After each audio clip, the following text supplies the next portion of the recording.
Greetings to the dear citizens of the Republic of the Gambia. I am your brother, Essa Bokar Sey. By extension, we are also sending our greetings to the citizens of the respective ECOWAS member states and beyond borders. We are back again on our program with Sunurew television, and the theme is patriotism and nationalism, or nationalism and patriotism. This will be our 4th episode. Today we are going to speak on patriotism and nationalism with responsibility, or by extension, responsibility. Well, before we go any further, we want to make something clear, which is responsibility is not an opportunity. Neither is an opportunity a responsibility where it is gain geared towards self. Well, you may have an opportunity to show how responsible you are. You may also have responsibility in your hands and then show how much you can transform that responsibility into an opportunity for the common good. Why are we saying responsibility is not an opportunity?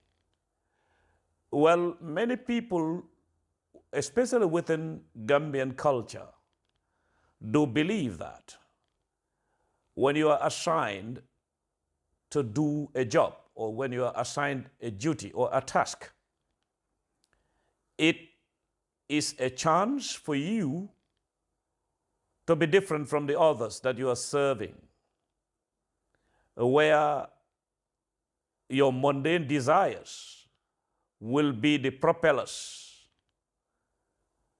directing and redirecting with force towards personal gain.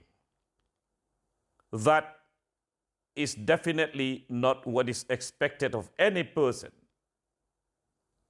who is given a responsibility to serve. Therefore, we should do away with what is toxic or the deficiencies in our culture, particularly within the fabric of our society. You see, people do not pay attention to it, but language, particularly the contents of sociolinguistics, the way they are interwoven, does also shape the mind of the individual, then multiply that where it can shape the psyche of society for the good or for the bad. Well, where the common good is neglected and then the individual good is promoted, that is not good for any society that wants to progress. So this is why we said responsibility is not an opportunity to gain, to amass wealth, to show off, to plan now and the future, where you will believe that after that particular responsibility, I've made it. We hear that term in the Gambia. You've made it. Made it to where? Made it how? And what does you've made it mean? I would rather prefer we substitute the you with we.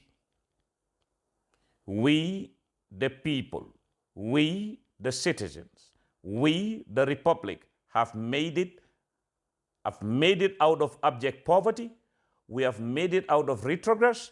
We have made it out of indiscipline. We have made it out of selfishness. Then that would be helpful, because it's the common good that precedes and supersedes anything. Now, when we revisit our culture, you look at the way we speak, the way we discuss things, our conversations. Pick the littlest part or what we don't even pay attention to, and then see psychologically how it affects us. You would hear people say that the moment you achieve something, the first thing that people would say is, the mother worked for it in her marriage, which is what others use to justify anything they do, wrong or right, because they believe it is their birthright. It is based on what their mothers have done in their marriages to serve their fathers. That's why they are chosen out of many and chosen out of few to be asked to occupy positions. Therefore, that position is a compensation of service delivered by a mother to a father, which means people do not even understand what Islam represents in that circle, or what Islam says or teaches us in that circle. Neither do they understand what culture filled with values and standards is teaching us. The same culture we are talking about today is not all bad. It is not all that bad, though, because we still have our elderly here who were here before also, and those who are here today. Not only the elderly, but us as a society who know that that very culture has taught us to be honest, it has taught us to be sincere, and it has taught us to be contented with what we have. How can you achieve that? By being disciplined. Not only by being knowledgeable, but you should be disciplined. Discipline is honesty, and honesty is discipline, period. If you are honest to yourself, it will tickle you inside, then make you believe and understand that it is not good to fabricate a story. It is not good to falsify documents. It is not good to generally tell a lie. In fact, society is so fake sometimes that the sociolinguistics we are feeding our souls on do mislead us. Listen to this. When people carved what they call wise lies and unwise lies, you see, that doesn't help you, because you hear it. These are tactical ways of remaining elusive, where you are expected to be honest. Yet others will try to justify whether a lie should be wise or unwise. The wise lie is the wise way of lying, and you won't be caught, or you won't be understood very easily, or nobody will easily be able to read between the lines. That's what they mean by wise lies. An unwise lie is where you say something that is not true, do something that is not correct, and you can be easily caught red-handed. Well, both of them are not good for society anyway. Okay? Now you will see some of us. There is this proverb in Wolof. In fact, a highly respected scholar has repelled it. This proverb is, suma boppa mo la gënal du bañ naa la.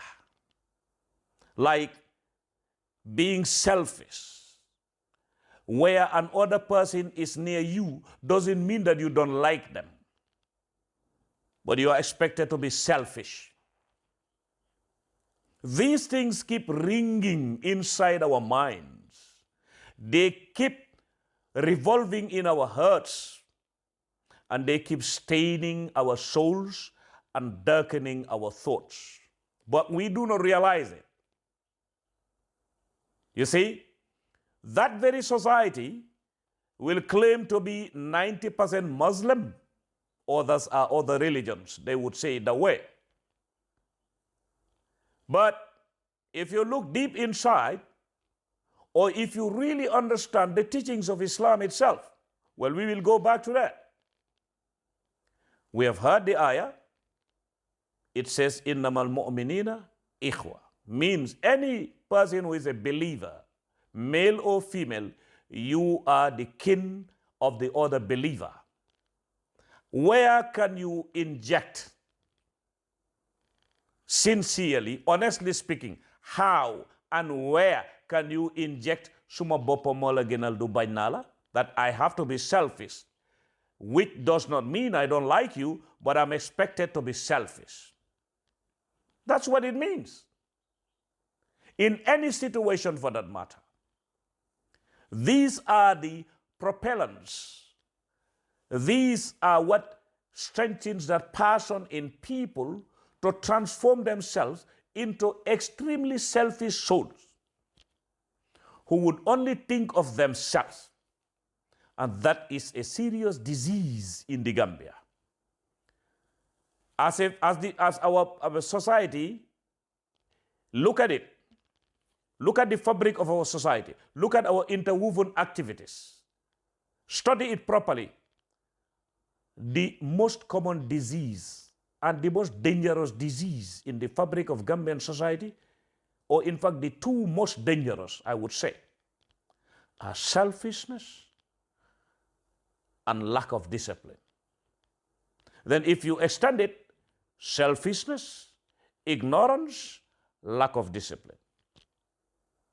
That is the hard fact. And this is the fertilizer for these things in us. First is our culture. There is a thinker who once said this, that racism does not begin in the street. It begins in the room. Racism. People are taught to be racist in their own households before they leave. Because they don't leave before they leave the house to go in the street, at the office.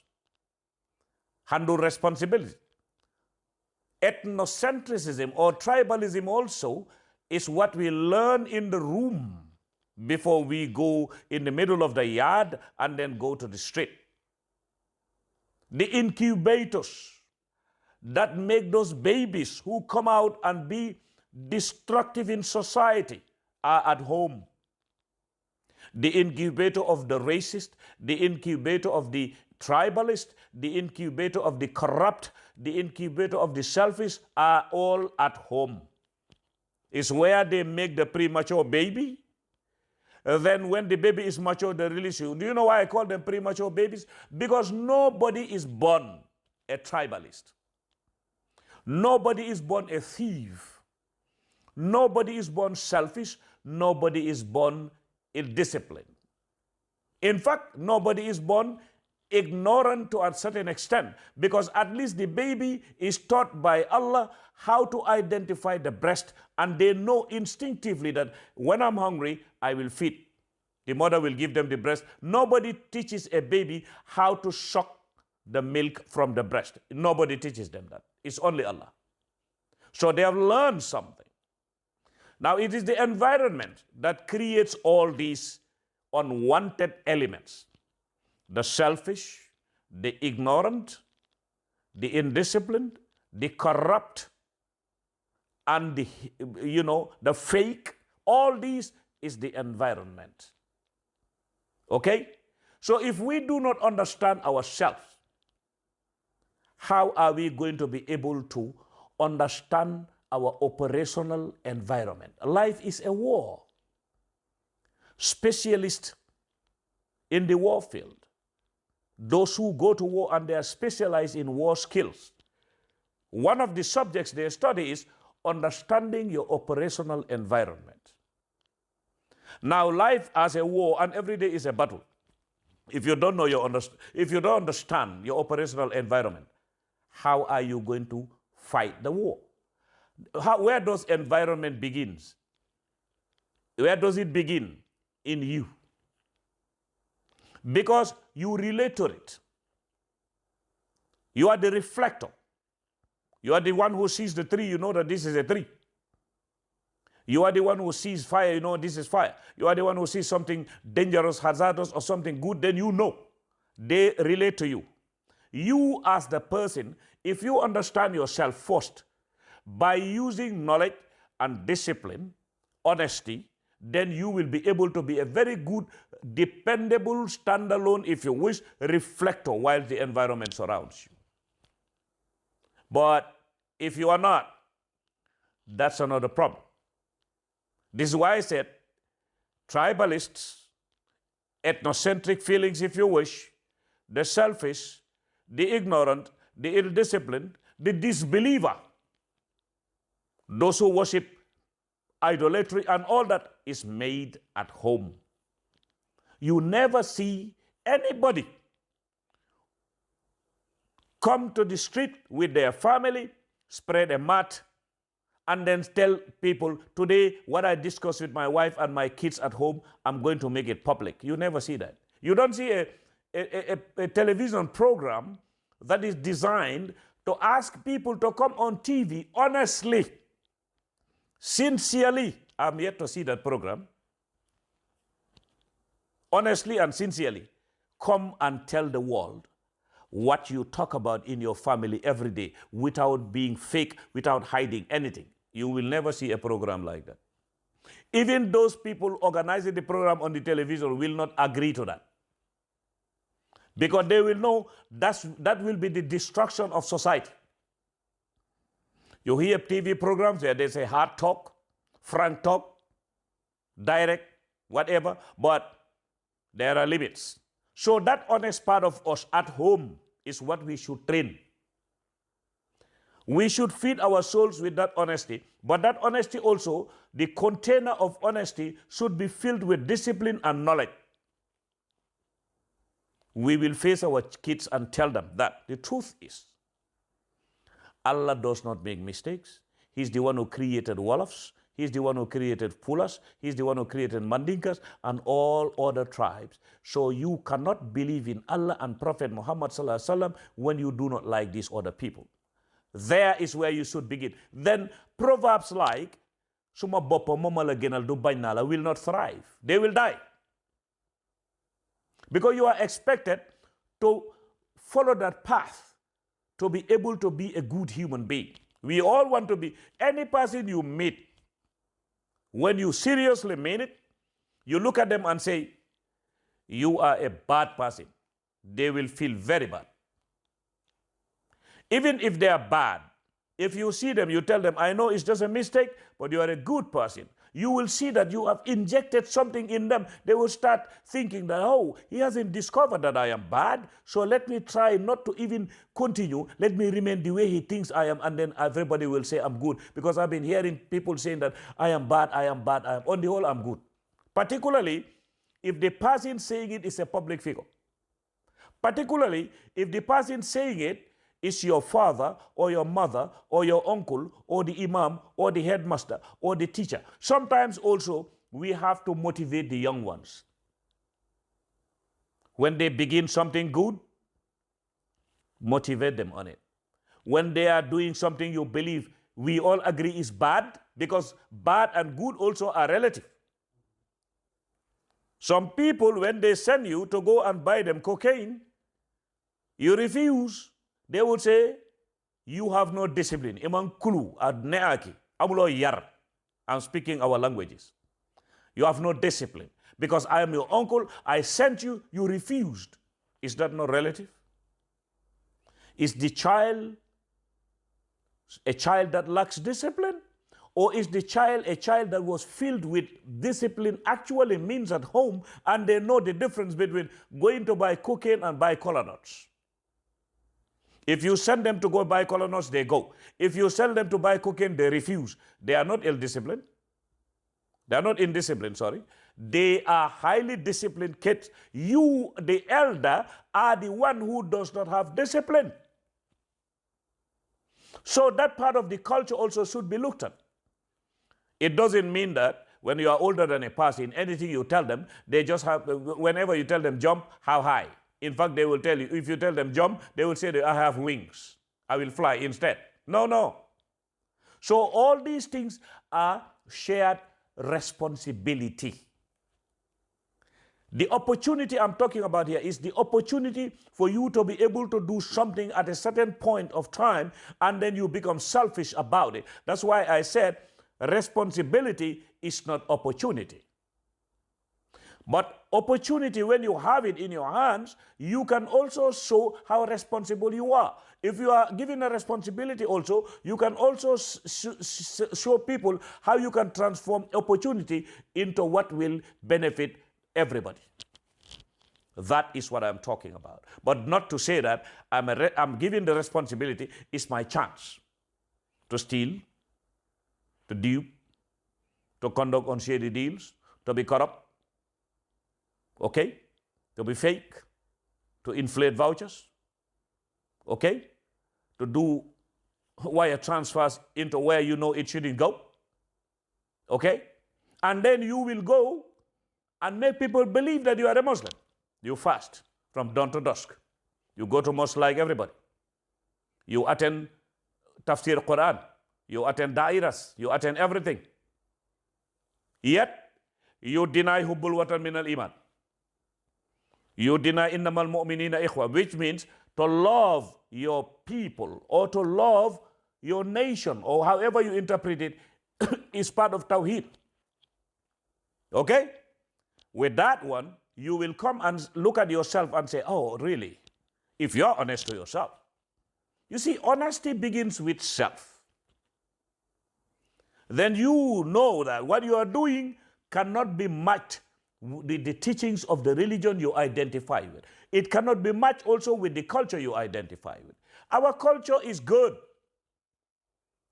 In our culture, you don't look at an elder directly in the eye.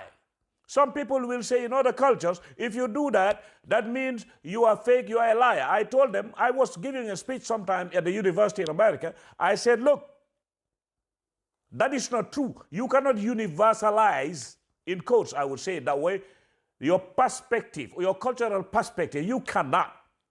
In other countries, removing shoes at the door and not looking directly into the eye of the elder shows you are disciplined. It doesn't show that you are fake. It depends on the culture. We have what we call, in our culture, we have what we call jump. I remember when our grandmother used to tell us that. The moment she finds us fighting under a mango tree in Kuntaya, Sarekunda, she would say, Jompuri Jomordi, means being disciplined and honest at the same time, and then refusing to be identified with something bad, something that can disgrace you and disgrace your tribe, disgrace your family. He said it's far better than being somebody who is always intolerant and ready to fight on everything, emotional. She said that's not good. Just be honest, be disciplined, and know what you should do and what you should say to avoid disgracing yourself, disgracing your family, disgracing your ethnic group, she would say it, disgracing your nation or your society. She said that's better a choice than standing and be ready to quarrel, to fight. So that's it. It's a question of choice. So now, sometimes you hear people will tell you, oh, yes, this man is very lucky because the mother suffered a lot. Why? Because the person has been given a big responsibility, particularly even during the early days of Gambia's independence. We have been hearing it. All of us were groomed in it. You know, you hear some will say, "Chi project being I defer sa retirement." I will even laugh here. That's funny to me. You know, it is on this project that you can make your life and make your retirement. You will never be poor. Your kids will never be poor. Your grandkids will never be poor. Your great-great-grandkids will never be poor. That's what they say. Those very people are the ones who will run around, attend gamos, give monies to imams, act as they are real Muslim, construct mosques, but they are denying what the Quran said. You are losing everything because you are after gain and fame. Whereas Allah is after faith and discipline and honesty. Okay? So, you will hear that. But those very people will go and visit. I have to be bringing these ayat and then drawing some of the little things we know from the teachings of Islam, because we all want to run around with the ID card that we are Muslims and 90% Muslim are Muslim in the Gambia. We have to do that. We cannot afford not to go that route with our people. They will always tell you majority carries the vote. In what way? In what? Okay? So now, those very people will go and meet an imam. Okay? This guy is lucky. This is your opportunity. It's where you will make your life and all that.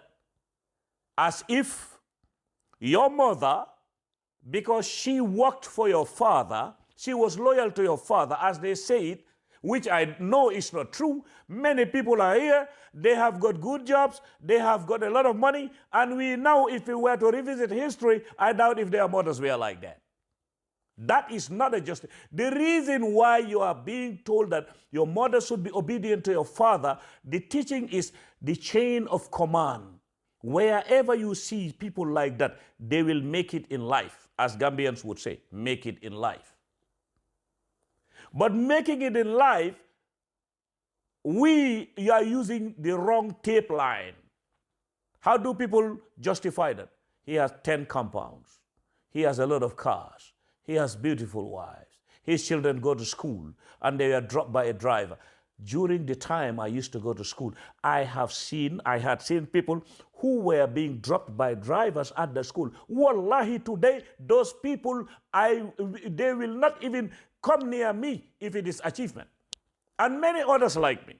What is achievement for Essa? My father trained me to grow up, to be self-reliant, to be contented with what I have, and to understand that this life is not about the multiplication of houses, but it's about being ready to serve humanity. That is what I call success for me. You see, those people, let me continue here, will go to an imam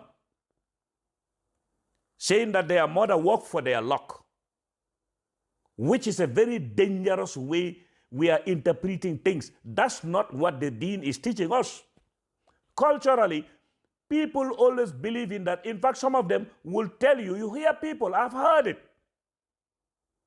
Some of them will talk to me as if they're praising me. Some of you, even if you were to sleep, the luck will find you on your bed because your mothers work hard. That is the most misleading sentence you can ever have. Here. People who told me that, when I replied, they kept quiet. Because what I told them is, wherever you see a mother, there is a father. If there was no good father, the good mother wouldn't serve. And they keep quiet. I said, well, my father did not teach me that. He did not teach me that if you sleep because your mother worked hard and then is obedient to me, or other mothers are obedient to their husband, the luck will find you on your bed. No, Bokar Sey did not teach me that. Never.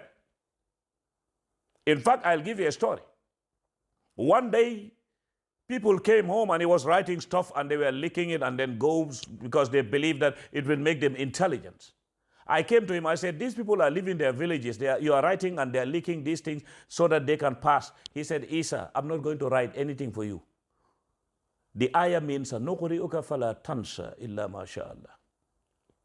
It means as the decrees come, we maintain them as it pleases Allah. He said, how can you maintain something that did not come? How will it come if you do not read? Go and read. This is what my father told me. Most of the time I quote him. We were in the farm. These are the things that you have to teach the kids. We were, using our hose. Sometimes we will get up and say, okay, like in Pular de Hokere, means it's so dry there was no rain for a long time. You will go and take the tool and then start to sharpen it. I will get up, my brother will get up, go back, and my father laughed. He said, he said, there is no hoe that is not sharp. there is no tool that is not good. It's only the worker who is not good. That's what he taught me.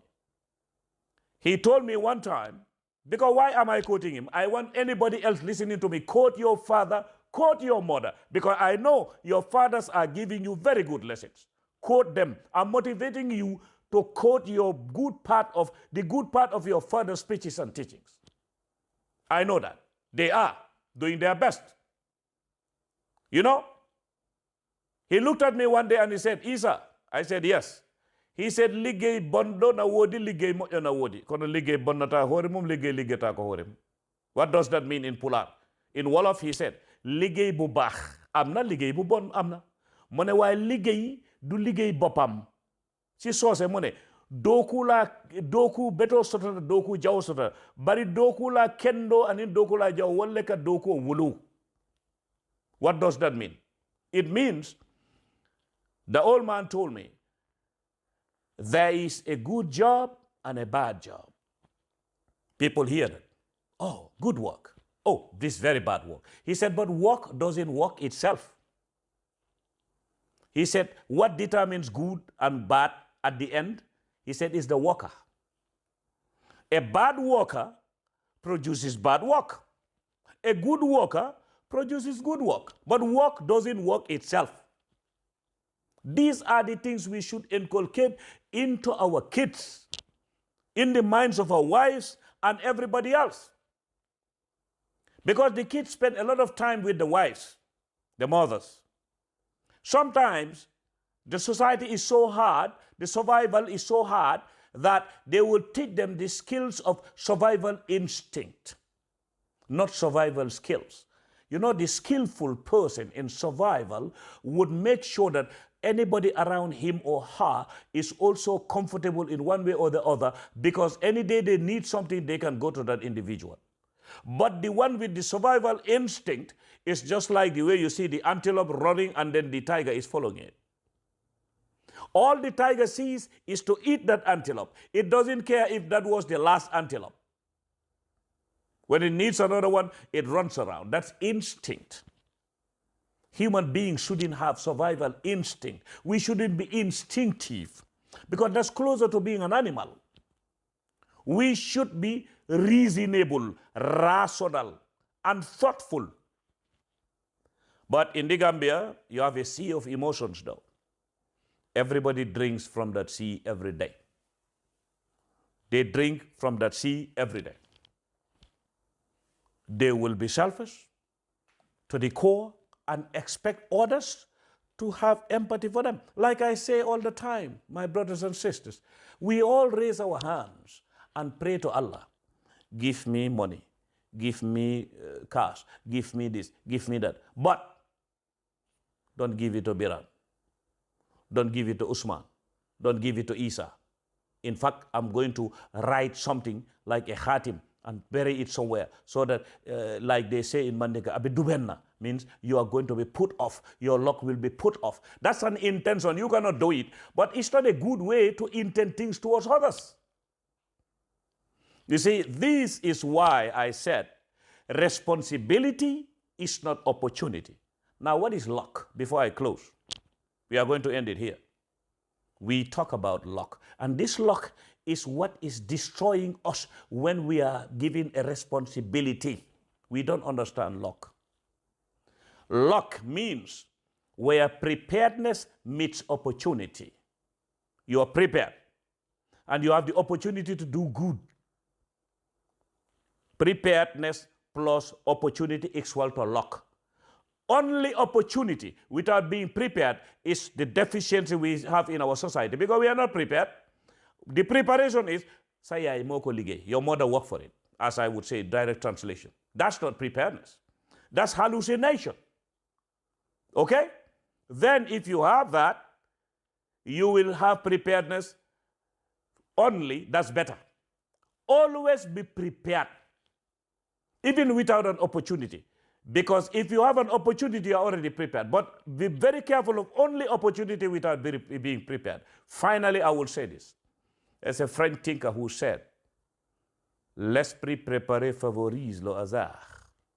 He said, the prepared mind is always ready for the unexpected. Thank you very much. That's your brother Essa Bokar Sey.